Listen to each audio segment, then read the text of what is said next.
Price the Lord, ஹல்லேலூயா. கிறிஸ்துவுக்குள் பிரியமானவர்களே, இந்த அருமையான காலை வேளையிலும் தேவ சமூகத்துக்கு வந்தவங்க ஒவ்வொருவரையும் இயேசுவின் இணையற்ற நாமத்தினாலே அன்பின் வாழ்த்துக்கள். இந்த நாளிலும் நீதிமொழிகள் 8ஆம் அதிகாரம் 32வது வசனம் 33ஆம் வசனத்தை அடியேன் வாசிக்கிறேன். ஆதலால் பிள்ளைகளே, நீங்கள் எனக்கு செவி கொடுங்கள்.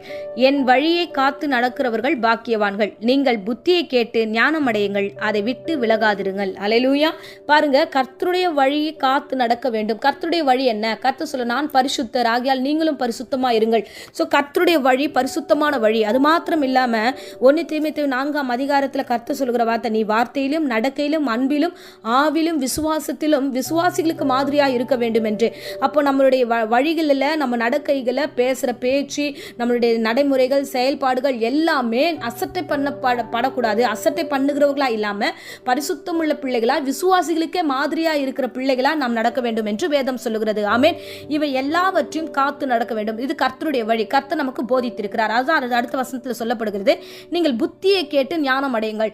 ஒரு வார்த்தை சொல்லப்படுகிறது, நீ வார்த்தையில சுத்தமா இருக்கணும், ஸோ உன் நடக்கையில சுத்தமா இருக்கணும், உன் ட்ரெஸ்ஸிங்ஸ்ல சுத்தமா இருக்கணும், ஸோ நீ பார்க்குற பார்வையில சுத்தமா இருக்கணும். அப்போ இந்த புத்திமதிகளை நீங்கள் கேட்டுக்கொள்ள வேண்டும். ஹல்லேலூயா. ஆனா இந்த காலகட்டத்தில் இவ்விதமாய் பிள்ளைகளுக்கு நம்ம பேசும்போது இந்த புத்தியை கேட்டுக்கொள்கிறதுக்கு இப்ப யாருமே தயாரா இல்லை. வசனம் சொல்லுகிறது, நீதிமொழிகள் 12ஆம் அதிகாரம் 1வது வசனத்தில், புத்திமதிகளை விரும்புகிறவர்கள் அறிவை விரும்புகிறார்கள், கடிந்து கொள்ளுதல வெறுக்கிறவர்களும் மிருக குணமுள்ளவர்களாய் மாறுகிறார்கள். பாருங்க, இந்த வேளையில எத்தனை பிள்ளைகள் இதுக்கு சொல்ற ஆலோசனைகளையும் கேட்டு நடக்கிறாங்க. இல்ல அவங்களுக்கு என்ன தோணுதோ, என்ன செய்யணும்னு தோணுதோ அதை செஞ்சுட்டு போறாங்க. நம்ம கூப்பிட்டு ஒரு சில புத்திமதிகள் சொல்லும் பொழுது அந்த புத்திமதிகளை இக்னோர் பண்ற பிள்ளைங்க இப்ப நிறைய பேர் ஆயிட்டாங்க. இப்ப இருக்கிற வாலிபர்களாகட்டும், இப்ப இருக்கிற முதியோர்களாகட்டும், இப்ப இருக்கிறவர்களுக்கு குடும்பத்தை நடத்துகிற ஸ்திரீகளாகட்டும், இல்ல இதை நீங்க பண்ணக்கூடாது, பண்ணீங்கன்னா இப்படி பிரச்சனையாகும்னு ஒரு புத்திமதி வரும்பொழுது, நீங்கள் பேசுகிற பேச்சு இப்படி பேசாதீங்க நம்ம ஒரு வார்த்தை சொல்லும் பொழுதே எப்படி ஆயிடுறோம்னா, ஸோ இந்த காலகட்டத்தில் அது எப்படின்னா, அது அந்த புத்திமதியை விரும்புகிறவர்களாகவே இல்லை. நீ புத்திமதியை விரும்புகினா அறிவை பெற்றுக்கொள்வேன். ஓகே, சரி சொல்றாங்க முன் அனுபவத்தில். இப்போ நாங்கள் பிரசங்கியாளர்களாக இருக்கிற நானாகட்டும், இல்லை வேற யாராவது பிரசங்கம் பண்றவங்களா இருக்கட்டும், அனுபவம் இல்லாமல் யாரும் பிரசங்கிக்க முடியாது. ஹல்லேலூயா. ஆண்டவர் எப்படி பேசுவார்? ஒன்று ஊழியக்கார் மூலமா பேசுவார், 2வது வேதத்தில் பேசுவார். ஆமென்.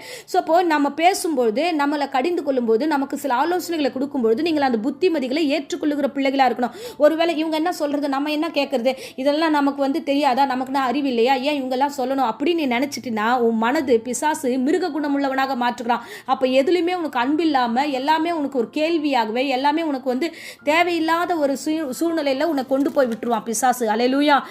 பாருங்க, வசனம் சொல்லுகிறது, ஆலோசனை இல்லாத இடங்களிலே ஜனங்கள் விழுந்து போனார்கள், அநேகர் ஆலோசனைக்கார உண்டானால் நலமாயிருக்கும். ஹல்லேலூயா. இப்போ ஆலோசனை இல்லைன்னா அந்த இடத்துல என்ன ஆகும்? அந்த இடத்துல உங்களுக்கு அனுபவம் இல்லாத பொழுது அங்கே வெக்கப்படுவீங்க, விழுந்து போவீங்க, அசிங்கப்படுவீங்க. ஸோ இதனால தான் சில ஆலோசகர்கள் ஆண்டவர் உண்டாக்கி வைத்திருக்கிறார். ஆமே. ஏன்னா நம்ம எங்கேயோ இடறுகிறோம், நம்ம எங்கேயோ தவறுகிறோம், நம்ம எங்கேயோ தப்பு பண்றோம். அதனால தான் ஆலோசனை சொல்லுகிறார் கர்த்தர் இந்த வேளையில. ஹல்லேலூயா. தயவு செய்து புத்திமதிகளை ஏற்றுக்கொள்ளுங்க, கர்த்தர் சொல்ற வார்த்தைகளை ஏற்றுக்கொள்ளுங்க, சகலவற்றத்திலும் ஞானமுள்ள பிள்ளைகளா நடந்து கொள்ளுங்க. வசனம் சொல்லுகிறது, நீதிமொழிகள் 4ஆம் அதிகாரம் 13ஆம் வசனத்துல, புத்திமதியை உறுதியாய் பற்றிக்கொள், அதை விட்டுவிடாதே, அதை காத்துக்கொள், அதுவே உனக்கு ஜீவன், அதுதான் உனக்கு ஜீவன், அதுதான் உனக்கு சாட்சி, அதுதான் உன்னை பலப்படுத்தி உன்னை நடத்தும். ஆமென். ஸோ புத்திமதியை எங்கேயுமே எழுந்துடாதீங்க. கர்த்தர் கொடுக்குற ஆலோசனை மகிமை நிறைந்தது. அதை ஆசீர்வாதம் உள்ள பிள்ளைகளாய் நீங்கள் மாறுவதற்காக தான் புத்திமதியை கர்த்தர் சொல்லுகிறார். ஆமென். ஸோ உங்களுடைய வாழ்க்கையில ஆவியானவர் என்ன ஆலோசனை கொடுத்தாரோ அது அப்படியே, அது கடிந்து கொள்ளதா இருக்கட்டும், அது உங்களை வான் பண்ணியிருக்கலாம், ஏதாவது ஆண்டவர் சொல்லியிருக்கலாம், அது அப்படியே ஆம் என்று ஏற்றுக்கொள்ளுங்க. நிச்சயமா கர்த்தர் உங்களை ஆசீர்வதிப்பார். இப்போதும் அடியேன் உங்களுக்காக ஜெபிக்கிறேன். அன்பு ரட்சகா, இந்த அருமையான வேளையில அன்பு பிள்ளைகளுக்காக ஜெபிக்கிறேன். தொடர்ந்து ஆசீர்வதிங்க ஆண்டவரே. புத்திமதியை விரும்புகிற பிள்ளைகளாய், புத்திமதியை உறுதியாய் பற்றிக்கொள்ளுகிற பிள்ளைகளாய் ஆண்டவரே ஒவ்வொருவரையும் ஆசீர்வதிப்பீராக. உம்மண்டையிலிருந்து வருகிற ஆண்டவரே ஆலோசனைகளை அப்படியே ஆண்டவரே உறுதியாய் பற்றிக்கொள்ள கிருபை தருவீராக. ஆசீர்வதிங்க. மனுஷன் முன்பதாக வெக்கப்பட்டு போகாதபடிக்கு ஒவ்வொருவரையும் உயர்த்துங்க, பத்திரப்படுத்துங்க. என் தேவனுடைய கரம், பலத்த கரம் ஆண்டவரே பிள்ளைகளோடு இருப்பதாக. இந்த வேளையிலும் குடும்பத்தை ஆசீர்வதியும், தாய் தகப்பனை ஆசீர்வதியும். எந்த நாச மோசமோ, இன்ஃபெக்ஷனோ, எந்த பிரச்சனைகளோ, வியாதியோ, ஜுரமோ, தலைவலியோ இராதபடிக்கு எல்லா பலவீனத்தையும் இயேசுவின் நாமத்தினால் நான் சபித்து கட்டுகிறேன்.